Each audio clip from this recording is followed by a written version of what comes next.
Fala, meu pastor. A graça e a paz do nosso Senhor e Salvador Jesus Cristo. Seja bem-vindo. Seja muito Graça e paz para bem-vindo. você também. Deus E abençoe aí? você. Deus abençoe sua vida. Deus abençoe sua família. Estava navegando Obrigado. numa outra live por aí, que a gente agora está assim, né? De live em live, de fé em fé, de glória em glória. Não, eu estava só resolvendo um probleminha, mas eu já estava aqui, você que não estava me vendo. Ah, é? Que Já, coisa linda! Então vamos adiantar, né? Pode, por favor, ó. nos dar o privilégio de se apresentar, porque eu penso que algumas pessoas pode ser que não conheçam o irmão, e o irmão se apresente e vamos tocar aí para a gente aprender essa noite. Deus seja louvado pela sua vida e seja muito bem-vindo, tá bom? Graça e paz. Amém. Boa noite para todos aí. Meu nome é Alcione Emerick. Eu espero aí, junto com o pastor Paulo Lima, compartilhar um pouquinho aí do tema contaminação espiritual, não é isso, pastor? Isso, Eita. exatamente. Vamos lá, então. Tema Vamos lá, conversa. maravilhoso. Tema maravilhoso. Pastor, fala um pouquinho também do Secrai. Pode até colocar o telefone aí, uma barrinha com o seu WhatsApp ou com o endereço eletrônico, para as pessoas poderem, nesse tempo, também adquirir seu material, conhecer toda a sua estrutura, que é maravilhosa. Eu fui seu aluno e continuo a sê-lo toda vez que eu me encontro contigo. Quero compartilhar, né? É sempre bom compartilhar.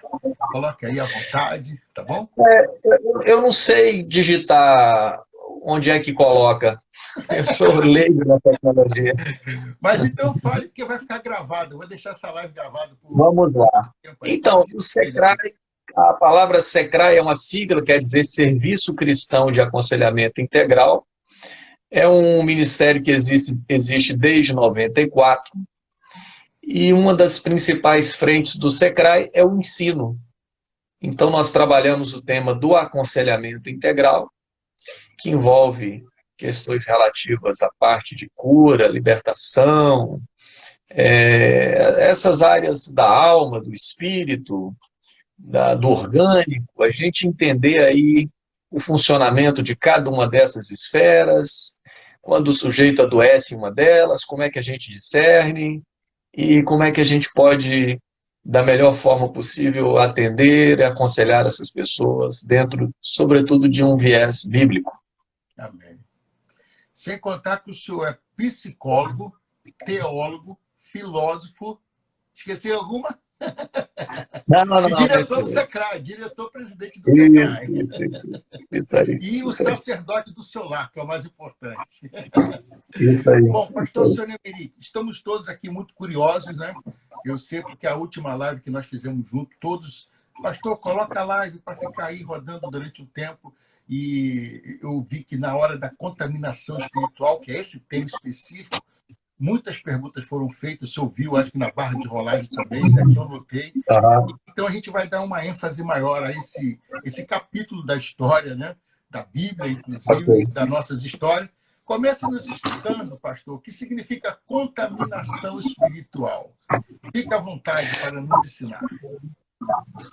Na verdade, esse tema contaminação espiritual, ele é uma forma como eu coloquei para falar da religiosidade. Uhum.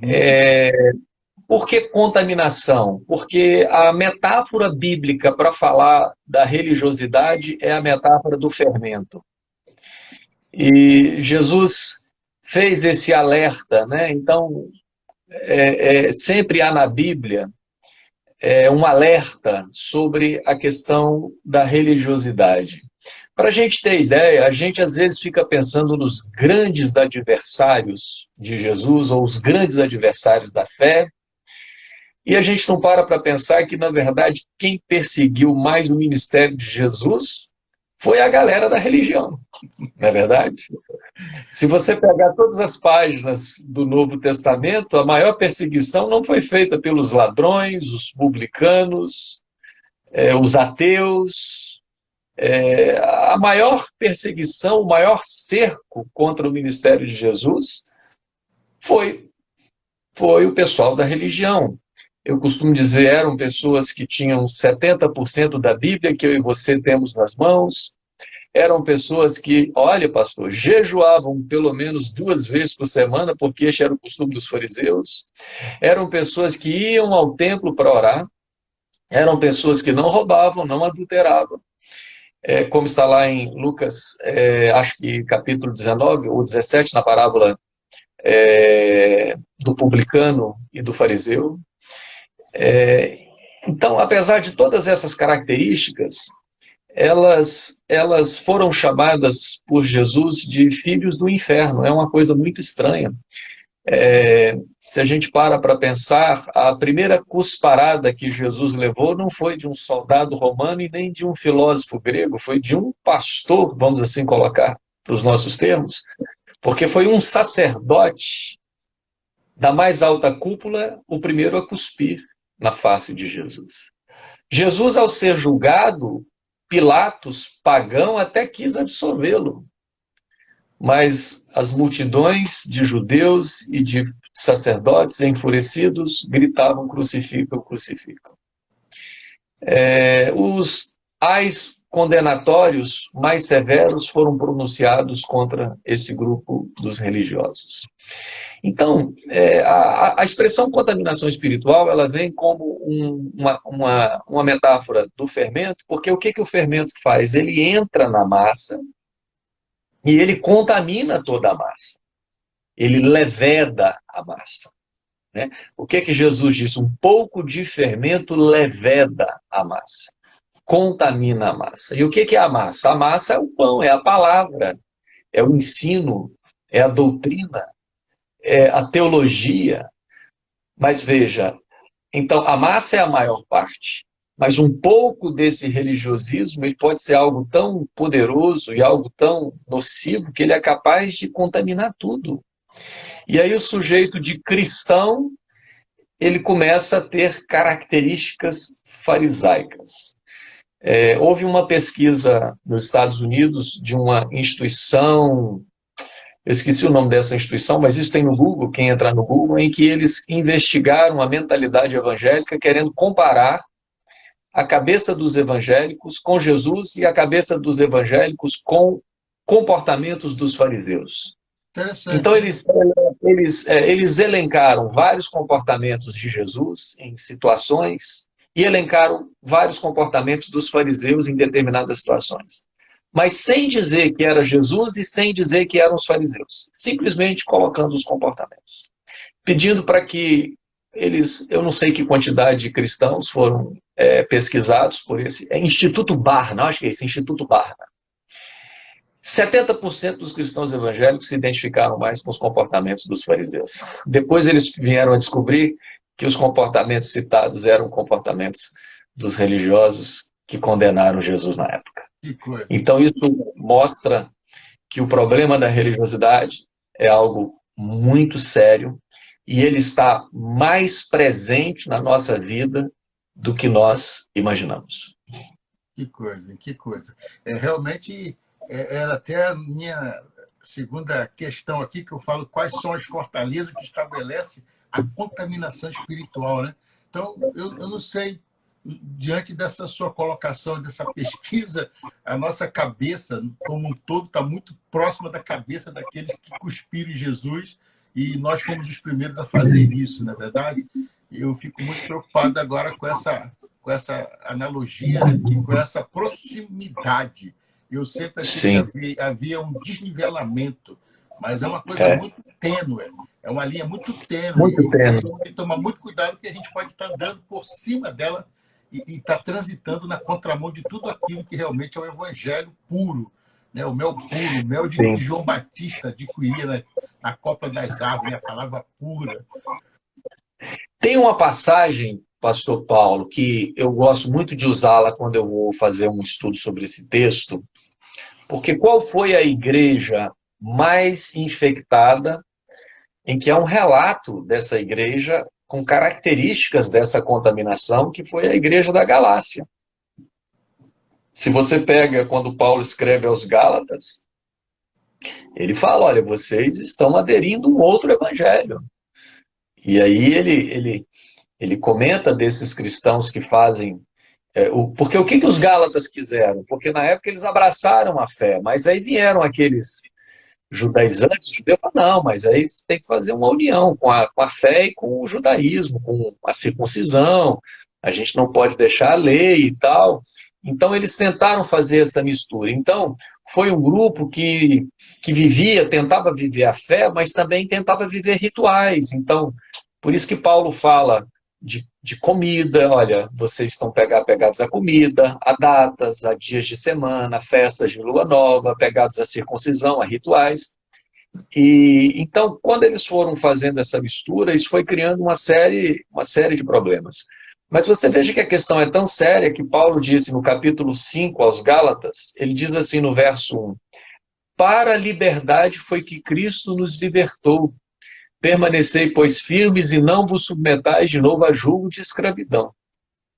Veja que esse julgo de escravidão aqui não é uma escravidão do pecado, ele não está falando de adultério, de roubo, de nada disso, ele está falando de uma escravidão teológica, é uma escravidão da mente. E aí ele diz no verso 2, eu, Paulo, vos digo que se vos deixar de circuncidar, Cristo de nada vos aproveitará. Então presta atenção, se vos deixar de circuncidar, Cristo de nada vos aproveitará. Claro que hoje o cristão evangélico, ninguém se circuncida, então a gente tem que reinterpretar esse texto para nós entendermos qual é a mensagem de Paulo. Porque qual é a grande questão aqui? Eu acho que Paulo esclarece melhor aqui no verso 4, mas olha que expressão forte, ele diz no verso 4, de Cristo vos desligastes, vós que procurais justificar-vos na lei, da graça caíste.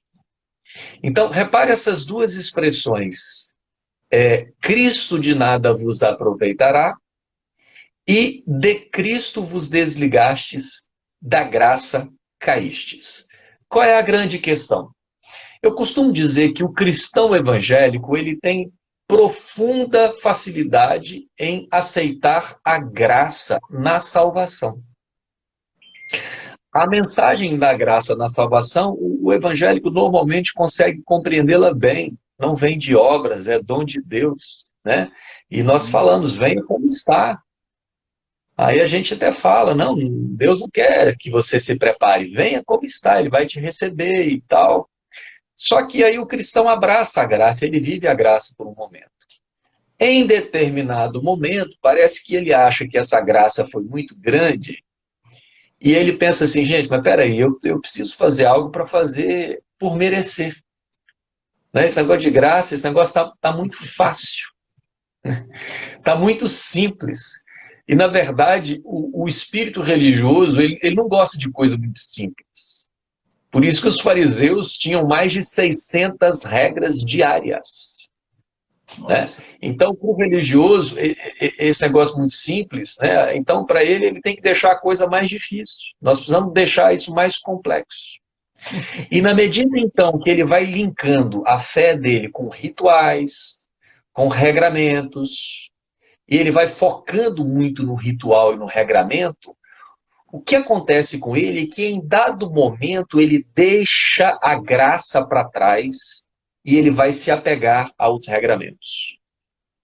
Então ele vai ficar muito mais linkado ao rito, à disciplina por ela mesma, e aí ele passa, claro, ele vai precisar atualizar essas regras dentro de uma cultura evangélica. Os fariseus tinham regras, tipo lavar as mãos, regras do dia do sábado, quando você podia andar no sábado, uma série de coisas. O evangélico vai criando outras regras.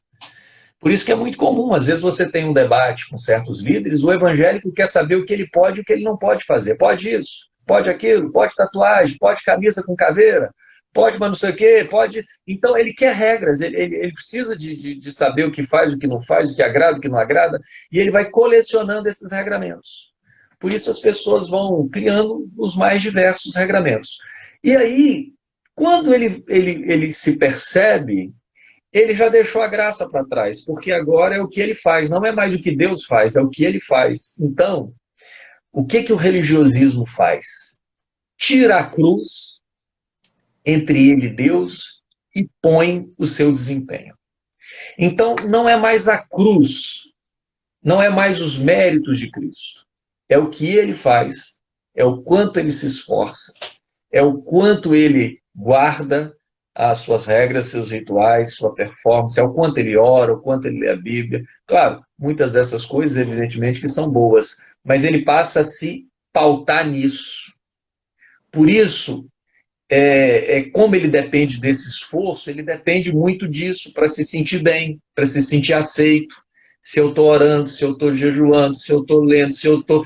Então, ele não se pauta mais na cruz e na graça, ele se pauta nisso.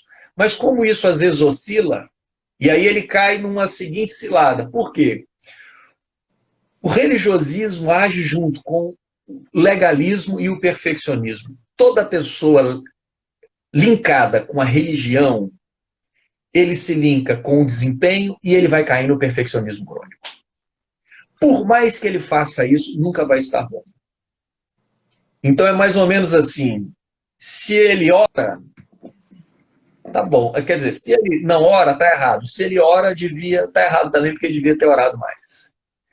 Se ele não lê a Bíblia, tá errado. Mas se ele lê, também tá errado, porque ele devia ter feito mais. Se ele não oferta, tá errado. Mas se ele oferta, também tá errado, porque ele devia ter feito mais.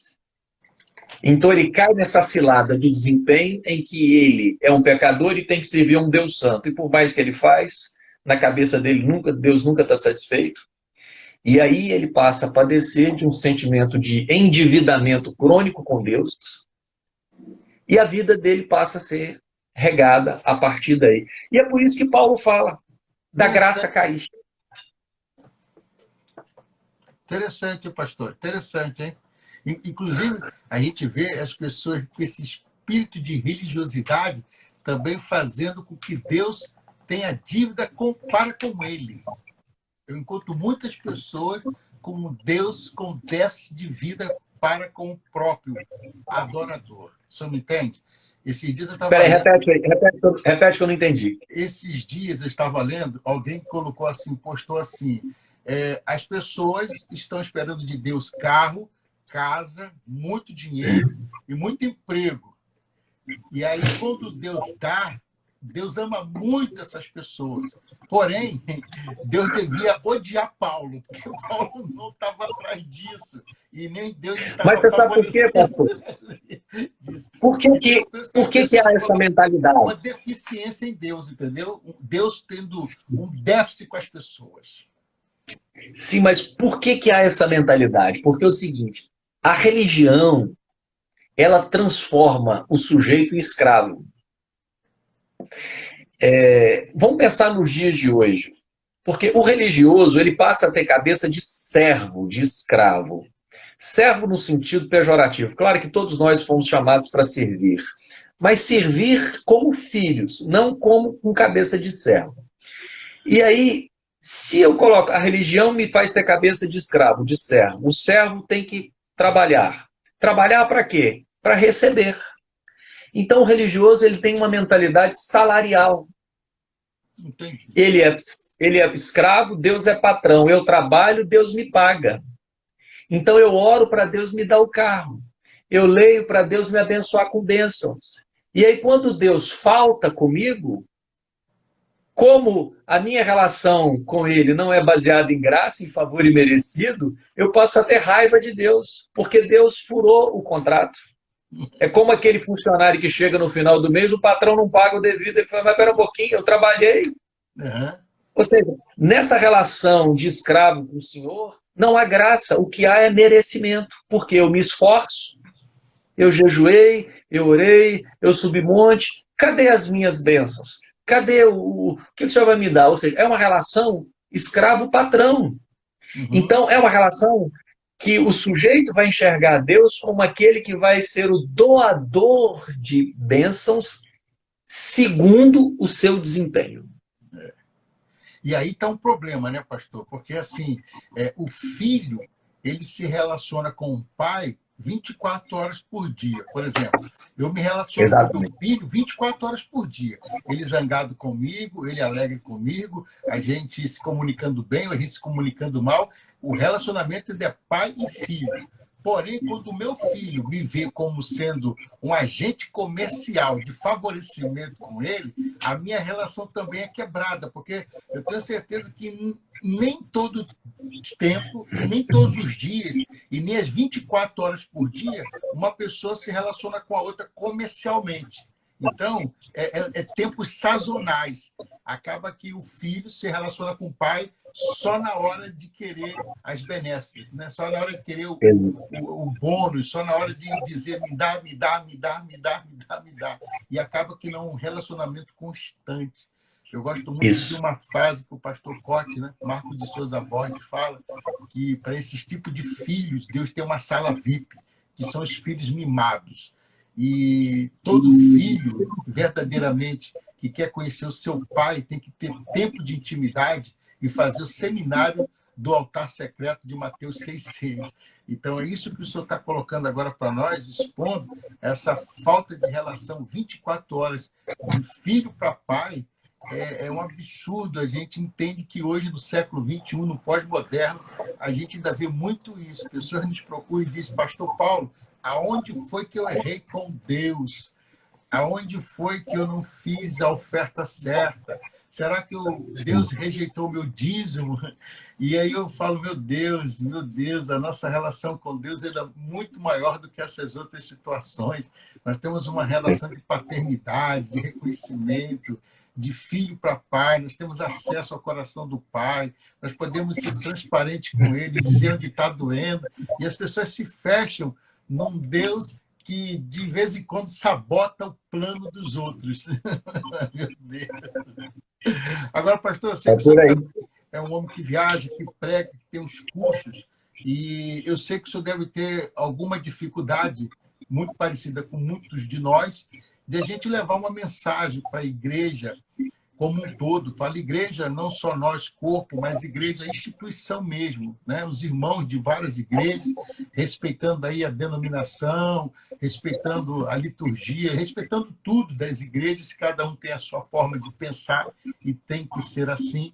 Mas eu penso que hoje as pessoas estão adoecidas dentro de algumas instituições chamadas igreja e há uma resistência para que não se mude. E aí eu fico pensando assim, pastor, me ajude. Qual vai ser o destino dessas igrejas? Essa casa de oração que os filhos estão lá dentro, doentes, muitas das vezes se relacionando com Deus comercialmente, e não se permitem o tratamento correto. O que fazer? Me ensine, porque eu passo por isso de vez em quando. Não, mas eu também, eu não sei muita coisa, não. Eu sou só um aprendiz e, com certeza, o irmão sabe na prática muito melhor do que eu. Talvez eu consiga fazer algumas dessas reflexões que eu tento levar isso para a minha vida. Por que eu tento levar isso para a minha vida? Porque eu vim de um contexto de religiosidade que me levou a um esgotamento precoce. Com 21, 22 anos de idade, eu passei por um burnout, um esgotamento. Claro, tinha várias outras questões, mas a questão do religiosismo, ela me ajudou a ver que eu passei a ter um alto grau de cobrança de mecanismos legalistas, que eu fui realmente... Chegou uma hora, pastor, vou te falar uma coisa, chegou um momento que, na verdade, eu não conseguia nem mais acreditar na graça de Deus. Para eu pregar num lugar, eu tinha que chegar assim, muito autoconfiante de que eu paguei o preço, de que eu me esforcei, de que eu fiz. E aí a gente começa... Realmente, a vida da gente vira um inferno. Veja, num dado momento, até certo ponto, você vai bem, mas chega uma hora que aquilo começa a cansar. Aquilo começa a te roubar suas forças. O irmão deve saber que uma das características do escravo é que todo escravo tem vida curta. Escravo no Brasil vivia até 28, 29 anos de idade. Toda pessoa que caminha nesse campo do religiosismo, ele acaba tendo vida curta, vida ministerial curta, vida espiritual curta, porque ele vai perdendo de fato a questão da paternidade, ele vai olhando para Deus mais como patrão, como Senhor, e ele vai perdendo essa vitalidade da fé. Então, quando a gente pensa em termos de igreja, eu acho que a primeira pessoa a se tratar nessa área precisa ser o pastor. Se eu fosse dar um conselho, que é uma coisa que eu sempre falo para líderes, eu digo, Quem cuida de pessoas, primeiro precisa se cuidar. Que é o que Paulo disse a Timóteo: o pastor primeiro cuide da sua casa. Agora, antes de cuidar da sua casa, Paulo falou também para Timóteo: cuida de você e depois da doutrina. Então, cuide de você, cuide da sua vida, porque às vezes a gente não se cuida. E aí esse religiosismo pesado nos pega e a gente acaba passando isso para o outro. Uma coisa interessante, há uma passagem em Segundo Reis, quando havia fome naquela terra, e o profeta Eliseu tinha uma escola de profetas. Ele pediu que eles fossem buscar alimento. E na época havia, eu não sei, tudo indica não, é explícito isso. Havia um vegetal na época chamado colossíntida, que era uma trepadeira silvestre, aquilo era venenoso. E aquele cozinheiro aqueles rapazes, depois do cozinheiro, não soube discernir, porque há autores que dizem que essa colossíntida se parecia muito com o que hoje nós chamamos de pepino. E a religiosidade é assim, a gente olha e fala, não, isso é bom. Então, veja, a linha é tênue, né? A gente tem dificuldade para discernir. E aquele cozinheiro, e é interessante porque nós também somos chamados de cozinheiros ou dispenseiros da graça de Deus. O que é o dispenseiro? É quem cuida da cozinha, da dispensa, do alimento. Então, nós líderes, por isso quando você perguntou quais são essas fortalezas que podem ocasionar isso, uma delas é o ensino contaminado. É quando você está contaminado e você ensina. Não tem como alguém contaminado, alguém doente, ensinar um evangelho saudável. Por isso que Paulo fala umas 3 vezes do meu evangelho. Ele fala aí, segundo o meu evangelho. É porque o evangelho que a gente prega leva muito da gente, leva muito de quem nós somos, do que a gente tem dentro. E aí o que aconteceu é que eles vieram com essa comida, cortaram essa comida, o pessoal pensou que aquilo era bom, jogou na panela, o cheiro deve ter sido bom, o cara antes de servir provou daquele negócio, tinha gosto bom e serviu. E de repente alguém começou a gritar: a morte na panela, tem morte na panela. Eu costumo dizer que religiosidade é morte na panela. É morte na panela. A gente começa a comer desse negócio e esse negócio começa a nos matar. Então, hoje eu atendo pessoas, às vezes não só como pastor, mas também como terapeuta, grande parte dos meus pacientes são cristãos, como às vezes as pessoas sofrem com teologias adoecidas, pessoas que no ápice do adoecimento fazem um transtorno de obsessão com base na religião, de tão pesadas, de tão por exemplo, uma coisa que eu sempre falo: cuidado quando a sua vida devocional se torna um dever, o dever pelo dever, a tirania do dever. Porque assim, o cara, repare na linguagem de alguns, por exemplo, quando a pessoa fala assim: eu quero orar, né? Eu quero buscar Deus, ou eu anseio pelo Senhor, assim como a corça suspira pelas águas, assim suspiro por ti, ó Deus da minha alma. Agora, chega um momento que a pessoa fala: eu preciso. Bom, até aí tudo bem, eu preciso, já não é eu quero, mas eu preciso, tudo bem. Agora, chega uma hora que o cara começa assim: eu tenho que. Quando o sujeito chega no estágio de que eu tenho que, eu comparo isso a um quadro de anorexia, em que chega a hora do almoço, esse cara não tem fome, e aí alguém vem e fala: você tem que comer. A pessoa fala: mas eu não quero, eu não tenho fome. Mas ele diz: mas você tem que comer. Claro que esse cara, mesmo não querendo, ele vai ter que comer, até para sobreviver. E às vezes na vida cristã, tudo bem, tem momentos que a gente até passa pelo tem que. Gente, eu tenho que, ó, eu preciso. Eu não gosto muito do tem que, mas eu preciso ter um tempo com Deus. Mas cuidado quando a forma da sua relação com Deus se torna eu tenho que, eu devo, você tem que. Quem tem que não é que quer, ter que é de fora, não vem de dentro. Então, quando alguém fala assim, eu tenho que orar, não quer dizer que ela quer. Então, a religiosidade, quando ela chega nesse ponto, esse cara já está próximo do caos espiritual, do adoecimento. Por quê?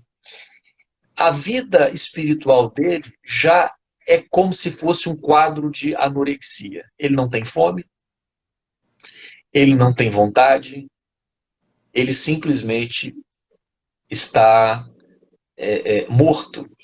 E come porque tem que comer, mas ele não tem isso. E aí as pessoas entram nessa tirania do dever pelo dever.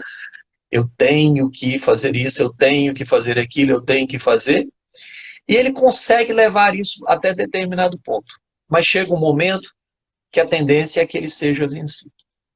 E o pior, dentro de agrupamentos religiosos, em que pessoas são muito legalistas e vão impondo mais e mais esse julgo, então a espiritualidade, a comunhão com Deus, ao invés de ser algo que flua de um coração que anseia por Deus, né? Gente, eu vou me trancar, vou falar com Deus, para se tornar algo da tirania de um ritual, de um legalismo, que se o cara não fizer, ele se sente culpado, ele se sente condenado, ele se sente mal. Ou seja, quando o sujeito chega nesse ponto, aí eu acho que a fé ela passa a ter um caráter de patologização, porque já não é algo que flui. Tem um autor, acho que na década de 70, que era o Alport, ele era um pesquisador da psicologia, e na época ele já falava de duas formas de religiosidade, uma saudável e uma que adoece. Ele diz a saudável, ele chamou de intrínseca. O que é intrínseco? Vem de dentro. A coisa flui, a espiritualidade flui, né? Então aquilo é como Jesus fala, os rios de água viva, aquilo está fluindo. Então o Alport disse, então essa gera saúde. Esse cara não era crente, não era nada, não, ele era um pesquisador. Mas ele começou a observar o comportamento dos religiosos e diz, olha, essa espiritualidade dá sentido, gera saúde.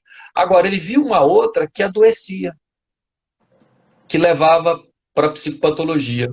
E ele chamou ela de religiosidade extrínseca. O que é extrínseca? Ela é de fora para dentro. Ela não vem de dentro para fora. Então, o religiosismo extrínseco é o religiosismo do dever pelo dever, do ritual. Aí o cara entra no desempenho, aí ele cobra de Deus, poxa, eu orei tanto, cadê? O senhor não abençoou, não abriu a porta, não troquei de carro e tal. Aí ele começa a entrar nessa de causa e efeito, e daqui a pouco ele se frustra e joga tudo pronto. Pastor, eu penso até que já estamos chegando a um determinado momento que já está surgindo alguns psicopatas espirituais. Algumas pessoas que são psicopatas espirituais. Está tão doente, tão neutralizado, que ele faz com que tudo em torno dele adoeça a partir de um pensamento que ele vai colocando, principalmente naquele, no recém, né? No recém-convertido, aquele que está chegando na igreja agora, e aí vira tipo um psicopata espiritual. Eu não li seu livro sobre abuso espiritual, apesar de tê-lo aqui, está na fila. Eu não li ele todo, li apenas um pequeno trecho, mas eu acho muito interessante porque é uma linha que o senhor trata muito sobre esse abuso espiritual, e eu penso que o religioso ele é abusivo por natureza. Ele tem uma natureza de abuso, né? Porque tem que ser do jeito dele, da liturgia dele, da maneira dele, ele não deixa se expressar, ele fecha. É difícil, é difícil. Eu tenho orado a Deus, eu tenho pedido para que Deus nos dê graça, a mim, o senhor, pastor Josué Gonçalves, pastor Cote, tantos outros irmãos, que a gente tem pedido ao Senhor graça para a gente comunicar às igrejas, que um dia nós, de certa forma, fomos atingidos, direto ou indiretamente, por isso. E nos fez mal. E alguém nos avisou o caminho que a gente estava andando, com veneno na panela, morte na panela, e a gente conseguiu comer um alimento mais sólido, mais sóbrio, mais real, menos legalista.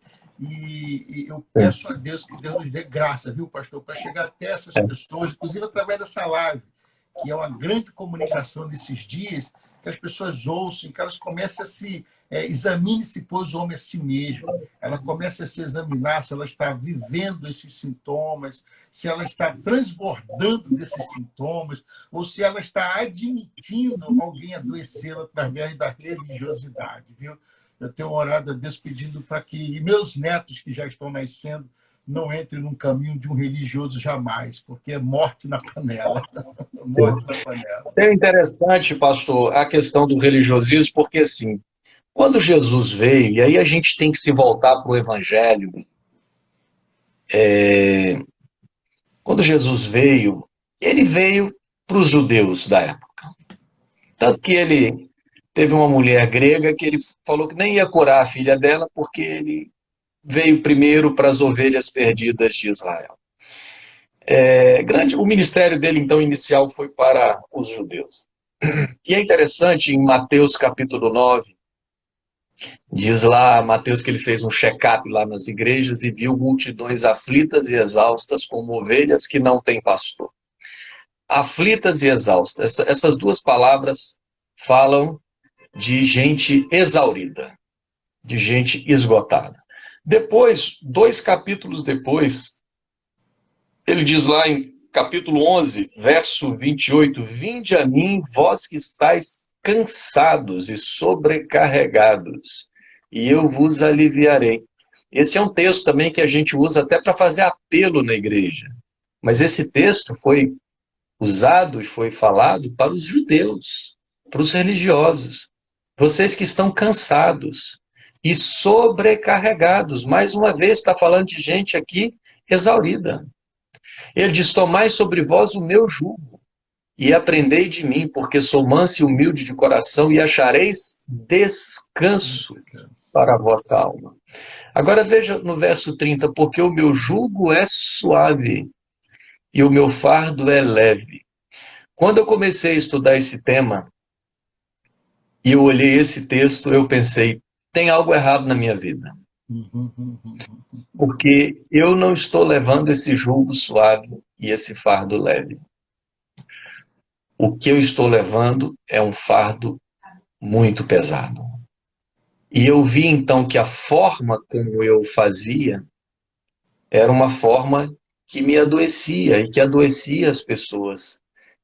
Então, o que eu fiz, quem tiver interesse em ler o meu livro, chama-se Contaminação Espiritual, é um livro que eu abordo esse tema, foi investigar como funciona a cabeça dos religiosos e como esse religiosismo entra na nossa mente.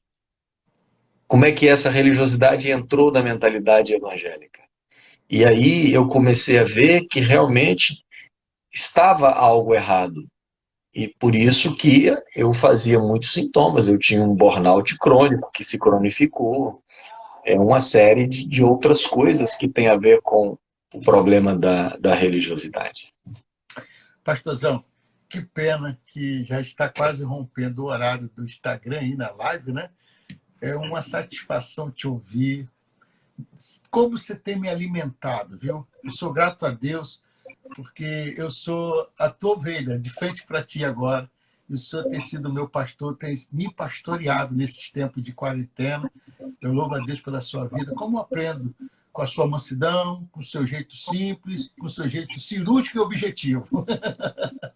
E esse jeitão aí é muito interessante, e eu falo isso com o coração aberto. Eu sei que eu sou um homem que não vai deixar esse elogio cair de uma forma diferente no seu coração, mas eu admiro o seu ministério e a nobreza como o senhor aborda os assuntos, sem magoar ninguém, sem ofender ninguém, trazendo à tona coisa suave.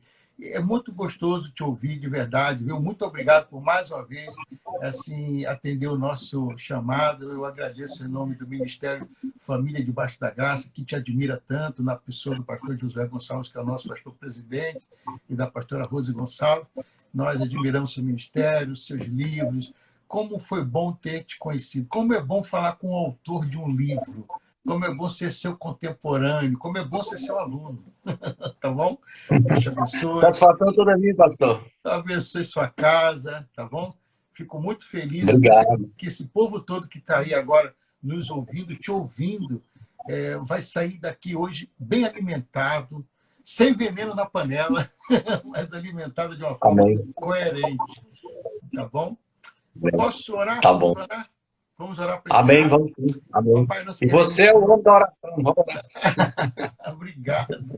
Papai, em nome de Jesus, nós queremos te louvar, em nome de Jesus, por esse tempo do derramar da tua graça sobre nós, do ensino. Como é bom aprender mais de ti, como é bom nos esvaziar daqueles costumes, daquelas coisas que foi imputado em nossas mentes e preencher a nossa mente com aquilo que nos traz esperança, como diz em Lamentações 3:21. Obrigado, Jesus. Obrigado, nosso irmão Jesus. Obrigado, Pai querido. Nós te amamos, te adoramos. Continua falando com o teu filhinho, continua tratando ele da maneira que o Senhor tem tratado, com toda a generosidade, zelo pela família dele, pelo ministério dele. Acrescenta as ovelhas no caminho dele. Senhor, que ele possa ser esse homem cheio da tua graça, do teu Espírito Santo. Senhor, em nome de Jesus, continua também abençoando todos que estão conosco aqui na live todos os dias. Nos dá da tua graça, perdoa nossos pecados, Pai. Verdadeiramente, perdoa os pecados da nossa nação, do nosso Estado, dos nossos governantes. Olha para nós com teus olhos de misericórdia. Derrama do teu amor sobre nós. A tua graça nos basta. Pai, em tudo, a tua graça nos basta. No nome de Jesus que eu oro. Muito obrigado por tudo. Amém e amém. Amém. Grande beijo, pastor Senemeric. Deus abençoe, tá? Obrigado. Obrigado, pastor. Satisfação, tá? Igualmente. Depois você vai deixar salva a live? Vou deixar direto. Tá bom. Que aí depois a gente posta no YouTube também. Opa, amém. Glória a Deus. Deixa salvo lá no IGTV. Isso, eu tenho que fazer agora, porque senão ela fica muito longa e não grava. Eu vou agora desligar mesmo. Um beijo. Beijão. Vai. Fique com Deus. Com Deus. Deus abençoe.